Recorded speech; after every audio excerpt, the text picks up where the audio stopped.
मेरे साथ बोलिए, भारत माता की। क्यों भाई, बागलकोट वालों की आवाज को क्या हो गया है? ऐसी आवाज होती है क्या? दिल्ली में मोदी जी तक आवाज जानी चाहिए। बाहर दूर दूर तक खड़े हैं भाई बहन सब, हाथ ऊपर उठाकर, दोनों हाथ ऊपर उठाइए, उठाइए दोनों हाथ ऊपर और मेरे साथ प्रचंड आवाज से बोलिए, भारत माता की, भारत माता की। मंच पर उपस्थित मुख्यमंत्री श्रीमान येदियुरप्पा जी, मेरे मित्र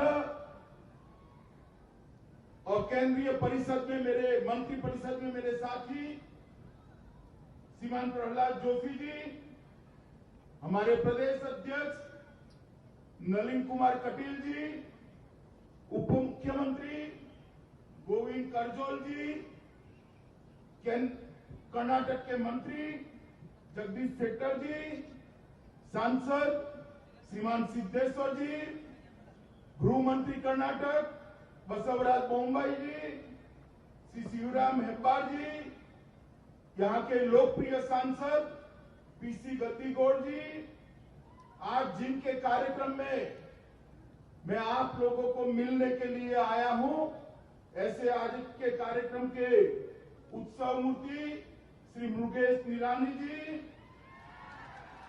श्रीमती शशिकला जोले जी, श्री बीसी पटेल जी, और आज के कार्यक्रम में जहां तक नजर पहुंचती है मुंड ही मुंड दिखाई पड़ते हैं।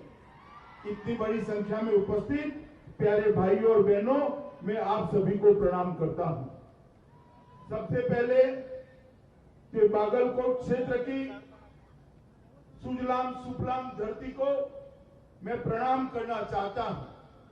कृष्णा और घाटप्रभा नदी के 12 महीने पानी के कारण एक क्षेत्र हमेशा से कृषि के लिए जाना जाता है और यहाँ का मेहनत कर किसान देश के कृषि मूल्य को बढ़ाने के लिए, कृषि उपज को बढ़ाने के लिए और पूरे देश की ऊर्जा की जरूरियात को, शुगर की जरूरियात को पूरा करने के लिए, देश में मिठास बांटने के लिए मैं आप सभी को कोटि कोटि प्रणाम कर कर आपका अभिनंदन करना चाहता हूं। मित्रों, आज मैं आया हूं, कुछ ही दिन पहले मकर संक्रांति गई है।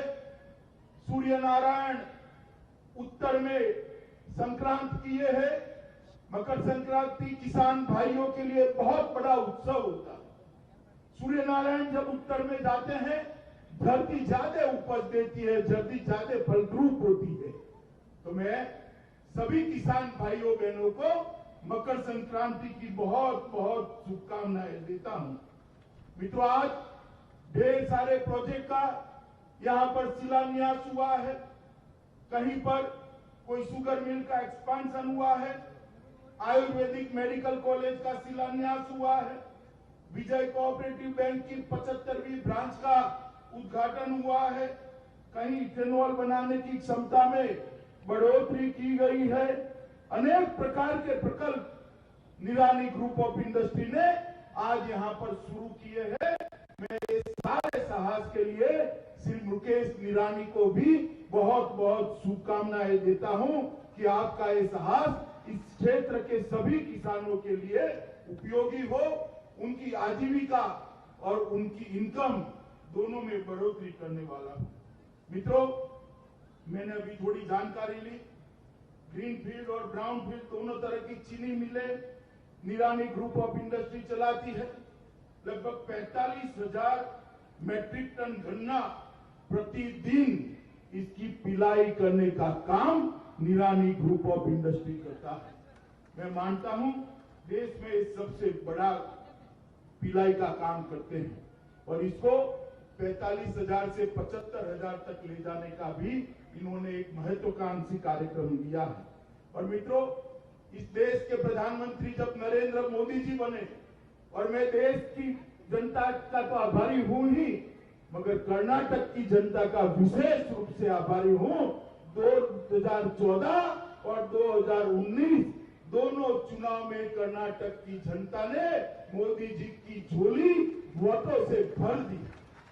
आज मोदी जी पूर्ण बहुमत से देश को एक अच्छी दिशा में ले जा रहे हैं, पूरे विश्व का नेतृत्व करने की दिशा में ले जा रहे हैं। उसमें कर्नाटक के मेरे भाइयों बहनों का बहुत बड़ा योगदान, अगर आपका आशीर्वाद न होता तो ये संभव ही नहीं था। जब जब हम आए, भारतीय जनता पार्टी के कार्यकर्ता आए, चाहे विधानसभा का चुनाव हो, चाहे लोकसभा का चुनाव हो, चाहे अभी अभी पंचायत का चुनाव हो, ये मुंबई कर्नाटका क्षेत्र ने हमेशा भारतीय जनता पार्टी पर अपना आशीर्वाद रखा है। मित्रों, मोदी जी को जब से आपने देश का प्रधानमंत्री बनाया, इन्होंने देश को आत्मनिर्भर बनाने के दिशा में एक बहुत बड़ा कदम उठाया और हमारा तेल का, पेट्रोल का, डीजल का आयात जो है वो बहुत बड़ा हमारा विदेशी मुद्रा का भंडार उसी में खर्च होता है। और उसका विकल्प इथेनॉल है, जो गन्ने की बाय प्रोडक्ट है, शुगर मिल की बाय प्रोडक्ट है, जो आप पसीना बनाते हो वो इथेनॉल बनकर देश की ऊर्जा की जरूरियात को पूरा करता है। और इथेनॉल को बढ़ाने का काम, इथेनॉल के उपयोग को बढ़ाने का काम नरेंद्र मोदी जी ने किया और ये बहुआयामी प्रोजेक्ट है।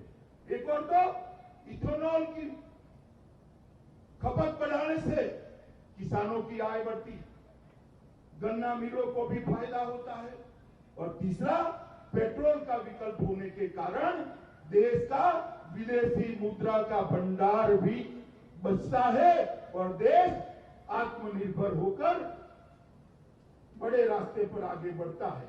मित्रों, आज निरानी समूह लगभग 2600 किलोलीटर इथेनॉल प्रतिदिन बनाने की दिशा में आगे बढ़ रहा है। तो मैं मानता हूं कि ये जो मोदी जी का स्वप्न है, इसको पूरा करने के लिए निरानी ग्रुप भी बहुत बड़ा योगदान करता है। इसको मैं अभिनंदन भी करता हूं और मैं चाहता हूं कि इसको वो आगे भी बढ़ाए। इथेनॉल की आपूर्ति के लिए मोदी जी ने बहुत सारे कदम उठाए। सबसे पहले 2015 में इथेनॉल पर से केंद्रीय उत्पाद शुल्क घटाने का काम किया, जिसके कारण इथेनॉल सस्ता हो जाए और पेट्रोल के अंडर बैन करने का पड़े। दूसरा काम किया 2018 में इथेनॉल पर 18% जीएसटी था, इसको कम कर सिर्फ 5% कर दिया, जिससे कि पेट्रोल के अंदर इथेनॉल जो जाता है हमारे किसान भाइयों को इसका मूल्य गन्ना मिल के माध्यम से मिले। नव ईंधन नीति के अधिसूचना में गन्ने का रस, सीरा, अधिशेष और खराब हो गए खाद्यान्न आदि के उपयोग को भी 2018 में परमिशन दे दी। सीधा गन्ने से इथेनॉल बन सकता है, शुगर बनाकर भी इथेनॉल बन सकता है, गुड़ बनाकर भी इथेनॉल बन सकता है और सड़ा हुआ खाद्यान्न जो फेंक देते थे उससे भी इथेनॉल बनाने का परमिशन 2018 में दे दिया। मित्रों, मोदी जी ने एक लक्ष्य रखा है, 2022 तक 10% ब्लेंडिंग का लक्ष्य पूरा करना।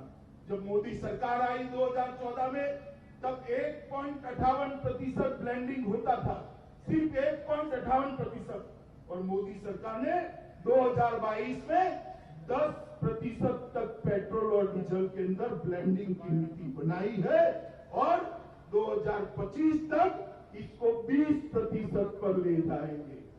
मित्रों, मैं आप सबको बताना चाहता हूं, आप गन्ना उगाते हो, अब तक के जो 10% और 20% इथेनॉल जाएगा, पहले वो पैसा पेट्रोल का गल्फ कंट्रीज को हम भेजते थे, आज वो पैसा किसान भाइयों के बैंक अकाउंट के अंदर जमा होने की शुरुआत होगी। ये बहुत बड़ी बात है।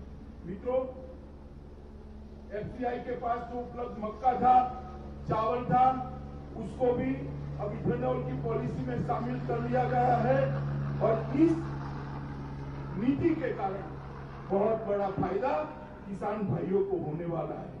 किसानों को बेहतर मूल्य भी मिलेगा और किसानों को समय पर भुगतान भी मिलेगा।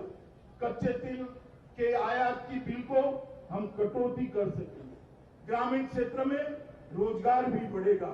और वायु प्रदूषण भी सरकार ने करा है और इसको 400 तक पहुंचाकर 2022 तक हम 10% का फायदा लेंगे।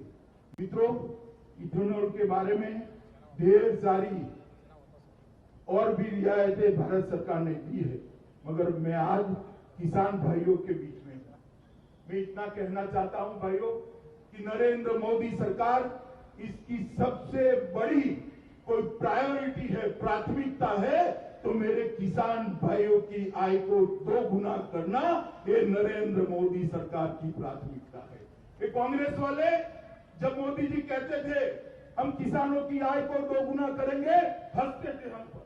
मैं उनको बताना चाहता हूं कि जब आप सत्ता में थे 2013-14 के बजट में कृषि बजट आपका 21,933 करोड़ था, सिर्फ 21,933 करोड़ रुपया, और 2020-21 में मोदी जी ने 21,000 से बढ़ाकर 1,34,399 करोड़ रुपया कृषि के और कृषक का बजट को किया है।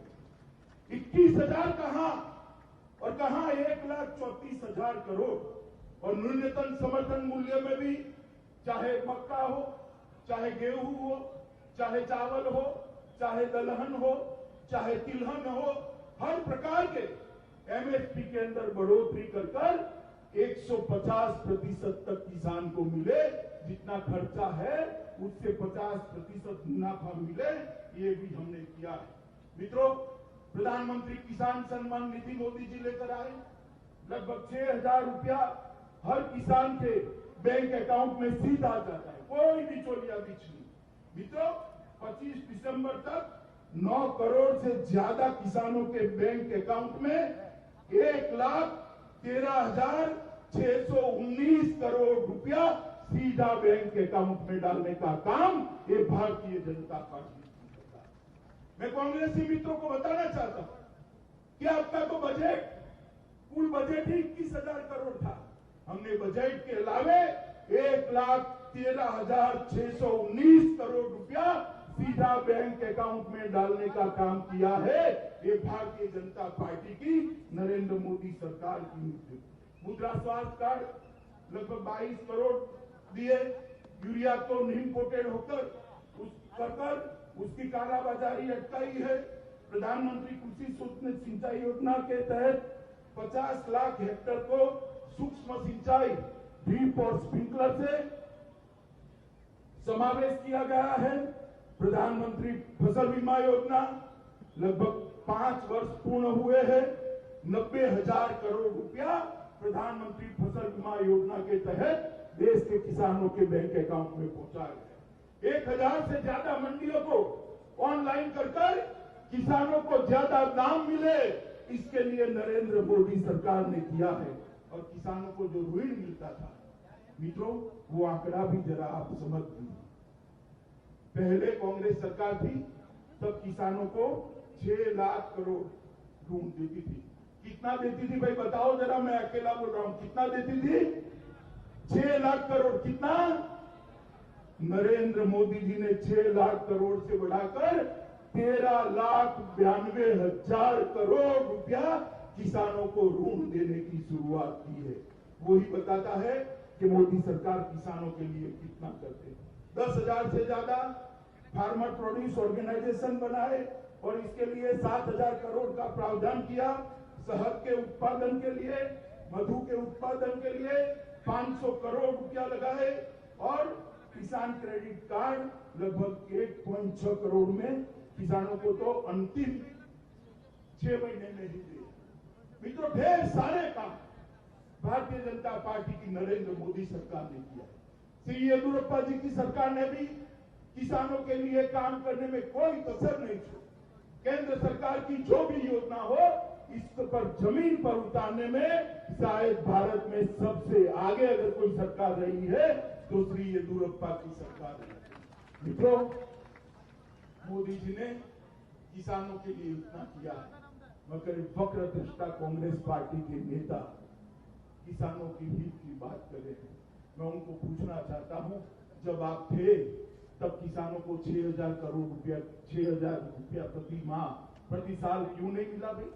जब आप थे प्रधानमंत्री फसल बीमा योजना क्यों नहीं बनी भाई? जब आप थे इथेनॉल की पॉलिसी में परिवर्तन क्यों नहीं आया? जब आप थे तब बजट क्यों इतना छोटा था? जब आप थे तो प्रधानमंत्री सिंचाई योजना क्यों नहीं लागू हुई?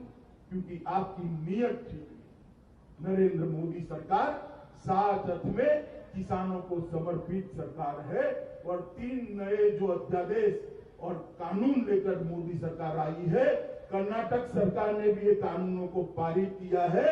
मैं श्री येदियुरप्पा जी को बधाई देना चाहता हूं कि इससे किसानों की आय अनेक गुना बढ़ने वाली। अब कोई किसान मजबूर नहीं है कि एक ही जगह पे अपना उपज बेचे। अपने क्रॉप को वो ग्लोबल और पूरे भारतवर्ष के मार्केट में बेच सकता है। मोदी जी ने ढेर सारे और भी काम किए, औद्योगिक विकास से लेकर इरिगेशन से लेकर और देश की सुरक्षा को सुनिश्चित करने। और मैं आपको बताना चाहता हूं मित्रों, कश्मीर के अंदर धारा 370 और 35 से 70 साल से किसी की हिम्मत नहीं लगती थी कश्मीर में धारा 370 हटाने की। आपने मोदी जी को प्रधानमंत्री बनाया। 5 अगस्त 2019 को मोदी जी ने कश्मीर से धारा 370 और 35 को समाप्त कर कश्मीर को हमेशा के लिए भारत के साथ जोड़ने का काम कर दिया है। और आज वहां पर चुनाव भी हो चुके, खून का एक कतरा बहाए बगैर चुनाव हुए हैं और कश्मीर हमेशा के लिए हमारा। मोदी जी ने ढेर सारे काम किए हैं। मैं आज बागलकोट की पावन धरती पर आप लोगों के बीच में आया हूं, तब मैं भाई मुकेश निरानी को तो शुभकामनाएं देता भी हूं, मगर आप सबसे ये भी कहने आया हूं कि आपका आशीर्वाद भारतीय जनता पार्टी पर, हमारे नेता और देश के प्रधानमंत्री नरेंद्र मोदी पर जिस प्रकार से बना है उसी प्रकार का बना रहे और मोदी जी के नेतृत्व में हम आत्मनिर्भर भारत की रचना करने की दिशा में आगे बढ़े। यही बात कर मेरी बात को समाप्त करता हूं। मेरे साथ फिर से एक बार दोनों हाथ उठाइए और आत्मनिर्भर भारत के निर्णय का, संकल्प का मुट्ठी दीजिए।